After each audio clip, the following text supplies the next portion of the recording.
Oh man, that thing was in our way. I couldn't see what was going on. All right. All right. We are live here. We are live here on Facebook Investor Group page. And today we got a special guest. We have Derek Fest from Inspects Ohio.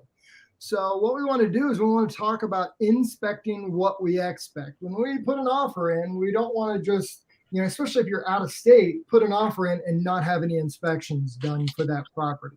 So Derek is going to kind of tell us what he can provide, and then we've got some questions and stuff for him. But Derek, kind of give us a rough overview of what it is that you do. Yeah, what we're trying to do on an inspection is give you all of those major items and items that could be expensive pieces of the property if they're overlooked. Say your roof, your HVAC system, your foundation, sewer. Nothing like getting into a property and finding out, a month later that all the sewer lines back up, the roof leaks, the HVAC system doesn't work, and you're dumping a bunch more money into it. So by having that inspection, it gives you a hands-on approach of, this furnace is 15 years old. I'm going to have to put this as a consideration for this investment. So we're going to need to put some money aside. It seems to be working fine right now, but knowing these items going in gives you a much better picture of how your investment is going to work over the long haul. Yeah, the whole point is to make these investments the best possible options they can be for the investor. So we want to give them a thorough. We deal with a lot of investors who are coming from out of state, so we do a very comprehensive inspection report with a lot of pictures and sit down and walk the investors through the property after we've done the inspection. Our goal is to give you a top to bottom look at what's happening there and what to expect down the line. So if we're looking at a roof, I'm not seeing any leaks. I'm not just going to gloss over that. I'll let them know, hey, you're looking at this roof is, 15 years old. So as an investment, let's figure in the next 10 years to start considering what you're going to need to be putting aside every year so that you can be prepared down the line when you're going to need to replace that roof or the furnace or any other major items. So we use the word boots on the ground all the time when we're talking to these investors because they're from out of state or, they're local and they can't get out to see every single property. So we go in and we pre-screen it. But we often ask for the home inspection to be done along with this process. And for example, like today, it's snowing outside. What in the world do we do with a roof in Northeast Ohio when it's snowing? Well, that's a great question there, Blaze. What we'll do is we look at the decking from the inside. We're looking for any leaks that might be happening around, because obviously you're going to get that heat loss on the inside. So we're going to see first off if the insulation is stopping the heat loss. You can look and just check on the outside. If you're not seeing any snow on that roof, and we've had snow for the last 3 days, then you know that insulation isn't holding up and it's just melting everything off. Then we're looking on the inside of the deck also to see if there's any water leaking in, especially when you have all that snow sitting up there and a little warmer temperature inside. You're going to get some of that seeping through the boards and seeping through if it's a failing roofing system. Not only do we do that, but we drone every roof as well. So we'll get a drone up. What's that? What do you mean by drone? Oh, we use an automated drone that will send a drone up, go over the whole roof. That way we can look at the top of the chimney. We can look at the chimney structure. We can look at the flashings around your stack, around your chimney to make sure that they're all in good shape. Your wall flashings. So depending on the amount of snow, obviously we know sometimes we could have a foot of snow on that roof. So it might not be as easy to see, but can't you get that drone to blow the snow off? Carry a little guy up. I love the fact that you're using a drone because, in the past, I've had home inspectors go out and they put a ladder up to that roof. And I'm thinking, oh, my goodness, this is just an insurance nightmare that they're climbing up there when there's snow out. It's snowing outside. The kids had school canceled today. What if I had a home inspection scheduled? I don't want a home inspector going up on the roof in this weather and possibly making the roof worse than it already is. But worse than that, getting hurt themselves because they went up to try to take some pictures or something of a roof that you really can't see. I love the drone idea. Yeah. So especially when you're talking about a lot of these houses in Cleveland, Akron area, you're looking at houses that are, 12 to 15 feet apart from the house right next to it. You know that from like Lakewood and Cleveland, and that they're built so closely that even if you were to put a ladder up, you're going to need at least a 32-foot ladder. Some of these things that are doubles, 2 to 3 stories high. And even if you got a ladder up, you're going to be able to take a look just from the edge. You're really not going to have a good idea. And a lot of the problems can come into account when you're looking at the chimneys, if they're falling apart, if they need some tuck pointing, if the top of the chimney isn't holding together. It's another issue you don't want to get into is when you buy a house and the whole chimney starts falling off the house and you got bricks falling down on people. So knowing that by being able to put a drone up there gives people a good idea of what's going on and some good pictures so that they can see, where the issues might be. So say if there is a shingle blown off, some of those things you can't see when you're just looking with those houses so closely put together. By putting a drone up there, I can see all of the roof and get a good idea. Obviously there are exceptions based on the weather and when you're looking at snow and that, but that's few and far between from when I can usually work around that in the period of the inspection. So, or if need be, if there was a question and I'm working with a client, every day or two, weather changes here. So I can always shoot back out there for them and get a couple pictures and let them know what's happening. So, and I'm happy to do that to make sure that they get the proper inspection for their property. Yeah, Derek, this is our first time having you on. And as you're talking, I'm thinking of a million questions and it's making me think we probably should put a series together to have you on. One to talk about roofs, one to talk about bays, each step of the way and build a series over time that we can utilize for this. But for today, being the first time, we just got some general questions. And I'm going to pass that off to some of these guys that may have some issues or some experience in the past. What are some questions that you guys have? Hey, Derek, Scott Schnabel here. Hey, Scott. In a lot of these older homes in the Cleveland, Akron, Canton area, I see a lot of older wiring. I see a lot of sockets that are not grounded. And it's really not feasible to put in a system where all of a sudden those sockets are grounded, right? You mean where there's 3 wires?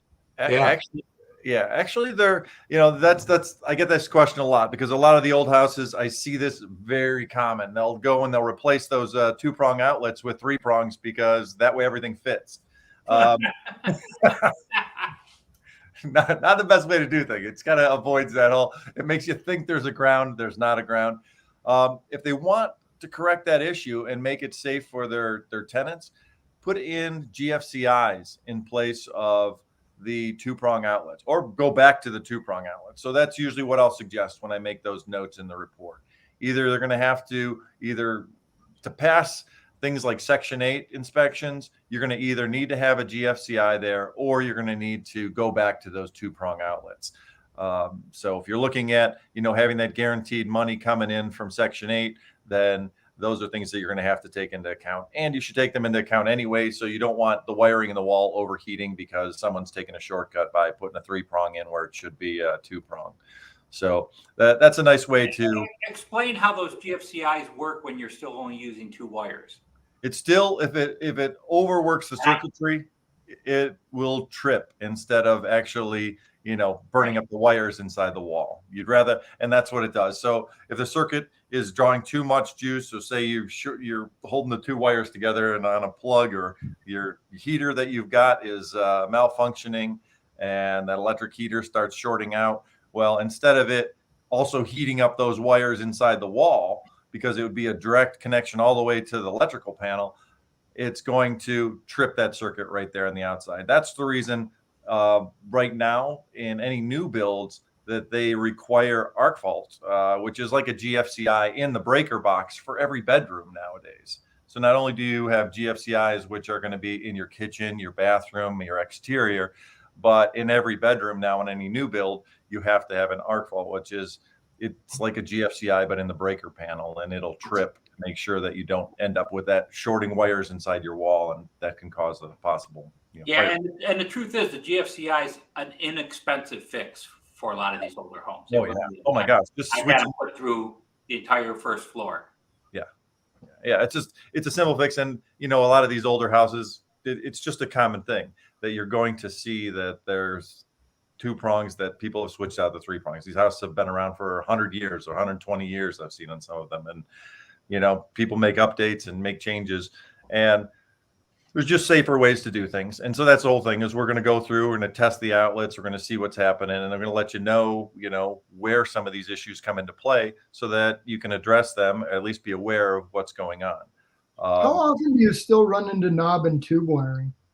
Knob and tube, it's inside the houses all over the place. So you're going to see it, whether it's actually active or not. I see a lot of it is, abandoned as well, but there is still some because people don't want to tear open all their walls to get, to remove all the knob and tube wiring. And you'll look into your attic. I guess I should have said the question differently is, how often do you run into active knob and tube wiring? Still very common. I mean, when you're talking about all the circuits throughout the whole house and every outlet run in one of these houses that say it's 100 years old, you're going to run into situations where a number of them are still run off the knob and tube wire, which isn't necessarily problematic. The problems come when they're burying it in the attic under insulation where it can have a chance to overheat. That can be an issue. Where they're splicing into it. I've seen this a lot in the basements where they'll splice into the old knob and tube and not do it properly. And you can end up with, things shorting out and overheating because the wiring system wasn't designed for that. And the minimal systems, when a lot of that knob and tube was installed, it was normally now we're at least 100 amps. There were 60 amps was pretty close because there wasn't a lot. 120 years ago, there wasn't a lot of electrical items. They're not running, a ton of things off of electricity at that time. So a 60 amp system was adequate for almost all homes. And then they upgraded, and now obviously we have 100 amp, 150 amp, 200 amp homes, pretty common across the board. Speaking of that, and I just have a question, are we starting to go down on amps because we're starting to use more things that are just being charged, USB-C, stuff like that? You think that. Go ahead, please. Go for it. What was that, please? No, I said USB-C, you got LED lighting, things that draw a little less energy, but are we using a whole lot more of it? Is that the problem? You'd think that, but our bigger issues are those big draws. You're talking about your space heaters, your HVAC, your space heater, as you have these major items, those are the ones that you need those higher amperage for. Otherwise, you'll be blowing circuits left and right, and you'll be drawing more. Right.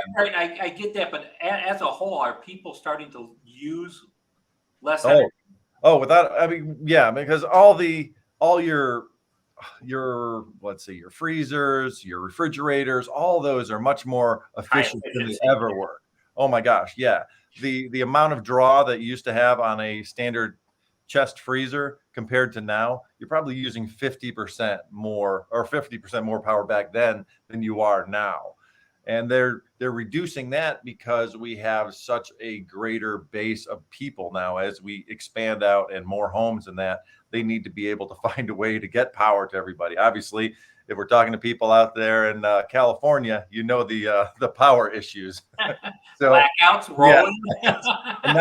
And obviously we're looking now to charge cars, to charge all those other things. So keeping all that in mind, that's why I don't see us going backwards as far as that. I see, there's a lot more efficient. The light bulbs, much more efficient. The LEDs, all of that really adds itself to reducing our footprint. But we still have these major items, and we just keep increasing the amount of items. And speaking of LED lighting, do you think Sean could use LED lighting? Yes, I say yes. I got a question here. Is when you said electric cars, we do have some here, but nothing like California in some places. Are there going to be big changes that come to have electric cars charged in your garage or something, or can I just plug in an extension cord somewhere in the house and run it out there? How's that going to work? I have no clue. Yeah, they're specialized systems, and I've inspected a number of houses that already have that. So you go in the garage and they've got a system connected into the panel already for charging the car. So yeah, you'll need an electrician in. You'll need to have it done right. It's not just an extension cord to plug your car in, but yeah, there's definitely specialized things that need to come into play for you to just plug that in your house. Yeah. Right. Now I got a question for you, Sure. and I have a couple answers myself. All right. I've used you, and I do use you pretty exclusively. Tell us why you might be better than there's 100 home inspection companies out there. Why Inspects Ohio? All right. Well, not only are we doing a very comprehensive inspection top to bottom and give me that, we're also warranting the inspection. So when you're looking at, oh, well, I'm getting this inspection. How am I sure that, I'm going to be okay? Is it that he's not going to miss something? He's that. Well, what we're doing was we're also offering a 90-day warranty on the inspection to make sure that we're not missing items. If something's found at that, we actually pay for a warranty system for every inspection we do to make sure. So we're talking about, even if there are trees out front and you decide you don't want to do a sewer scope on there to find out if the roots are in the drain, we have a 90-day period following the date of the inspection that covers your water sewer line against failure due to normal wear and tear. And if we do a sewer scope on that, then that extends it to 12 months on that. We also include what's called mold safe. If you move into your home or your tenants move in and the mold is present that was not found when it was inspected, you're covered for remediation up to $2,000 for that. Yeah. We also have our roofing plan that goes with that as well, that covers repairs of roof leaks for issues that were not found in the inspection for 5 years from the inspection date. So that can make you feel a little more comfortable on that. So you may only so even if it's not leaking now, and in a year you start getting a leak or something's happening, then the warranty kicks in and you'd be able to, you just have to pay a deductible for the insurance that we pay for. And you can have that repair taken care of. So it's little things like that, we're there to go above and beyond what a normal inspection company is going to do. And then, like say, structural warranty, we do 12 months, $100,000 policy for the inspection. Covers major structural issues with the full home inspection. No age limit to the home, guarantee repairs, and you can choose your own contractor. So these are all things that we put into place to make sure that, especially dealing with someone who is, 1,000 miles away and not going to be able to, not sure that they feel comfortable with the situation. This way they know that they're covered no matter what. And that's excellent. Is there one bigger deal killer that you see more often than others? Is there something that stands out that when you run across fairly often? Well, a lot of these it's not so much a deal killer on, what's it? Oh, I just saw it the other day. An investor was contacted me about buying a foreclosed house in Cleveland. And they're going to get a great deal on it. I think they're going to get this thing for $14,000 or something like that. And then they were considering whether they needed to, what were their options for, fixing it up and that. Keep in mind that anything that's been foreclosed in Cleveland, it's going to be a major headache because you have to get it up to today's code to get it out of that foreclosure status, which means that they're going to have city inspectors. You're going to have those arc fault for all the bedrooms. You're going to have your GFCIs. You're going to have everything top to bottom done to code as if you built the house new. So that's usually going to say for $14,000. It almost sounds like you'd be better off to buy a vacant lot for $14,000 and build new than to try to correct all the repairs that are going to be needed. Oh, that's exactly what I explained to him. I'm like, at this point, it means you're opening up every wall, all the drywall, everything, all new electrical, top to bottom. The house already needed a new roof. It had some areas where wood was getting rotted out because the roof had been open for too long. So anybody who's looking for, oh my gosh, it sounds like a great deal. Yeah, $14,000 sounds like a great deal. Not necessarily the case always. So I'm happy to take a look at something. If you're like, oh my gosh, this might be a great idea. People send me stuff and I look at it and I'm like, walk away. But then there's other situations where, these older basements tend to have some dampness to them. I mean, these are older stone basements. I mean, this is not uncommon for the area to have some damage. I'm the first one to be like, yes, I'll point it out. I'll bring it to their attention. This is not necessarily a walk away item. You need to put a dehumidifier down there, keep that moisture level down, and watch. I mean, if there's major issues, then yes, we need to take that into consideration. And then I'll look for evidence of excessive water intrusion. But if it's minimal, I make sure that that's pointed out.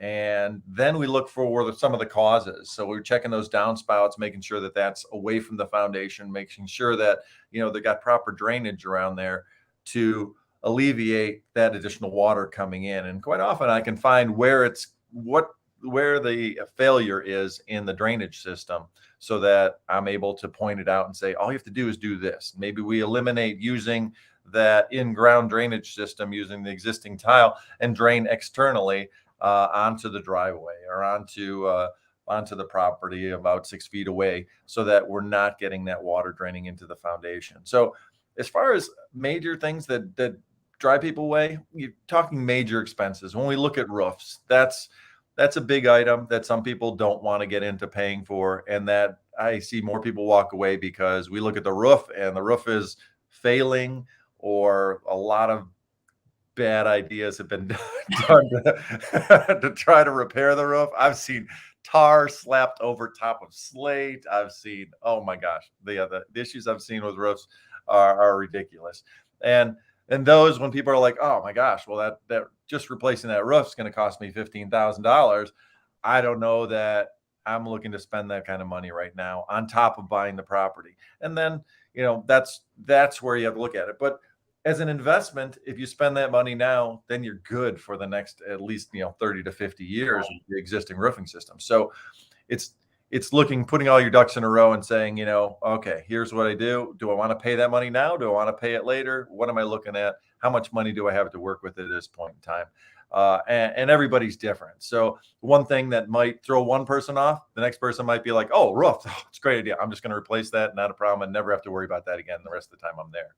So I don't Derek, know that we're at about 22 minutes right now. I don't want to take the video too long, because we're definitely going to have you back, because I want to break down and do some series here.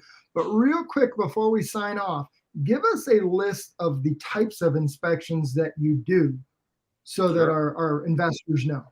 Yeah. Let me, I'll tell you what, I'm just going to switch my screens. I've got all that right in front of me. I mean, we do commercial and residential. So if you're buying a commercial building, or you're buying a duplex, a quad, whatever, we inspect all of those. So, and multiple units, or even, let's say, just did one that was a big commercial building that someone needed to buy to move a business in. We'll do mold, we'll do asbestos, we'll do lead testing, radon, thermal scans. You're wondering is this house going to be good in the winter? What's going to be the issues with that? We'll do a sewer scope. We'll do pest inspections as well. So, pretty much across the board, if you're thinking of an inspection, check with us. We probably have, we probably can take care of that for you. So there's not much that we don't cover as far as inspections go. Well, thank you, Derek. I mean, that was a lot of great information. And as we got talking, it made my mind start racing to think of other series and how many more times that we can have you on to cover these things more specifically. So thank you, Derek. And thank you guys for joining us today. And we'll do this again next Wednesday. All right. Appreciate your time. Thank you. We'll share Derek's information. I'll also down in the chat as well.